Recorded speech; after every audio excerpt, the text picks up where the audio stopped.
pud na ginusara sa kwarto.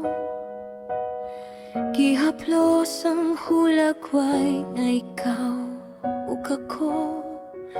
Abi na kog hangtod na ta sa kahangturan, pero sa kalit nahimo ra di ay kog handumanan. Ang mga saad nga imo gisulti,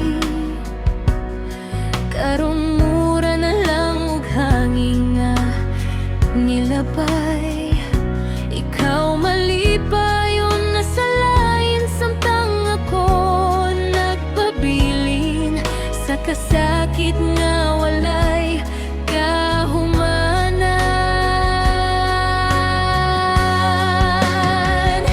Ikaw ra gihapon ang ginapangita sa matag gabi nga ako ra usa. Bisan kabalo ko nga dili na ta ang akong kasing-kasing nimo gihapon mudagan. Ngano man nga ikaw pa gihapon, bisan ikaw na ang nakapasakit nako. Giunsa man nimo pagbiya nga murag wala lang ang tanan nato.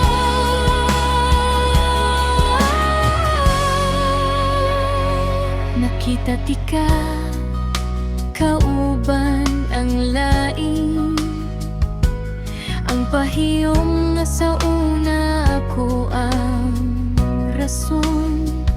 Dito na ko nasabtan pag-ayo nga ako na lang di ay ang nagkupot sa atong kagahapon. Pwede palang unta ibalik ang adlaw nga una ta nagkaila. Siguro akong piliyon nga dili na lang ti kahigugmaon.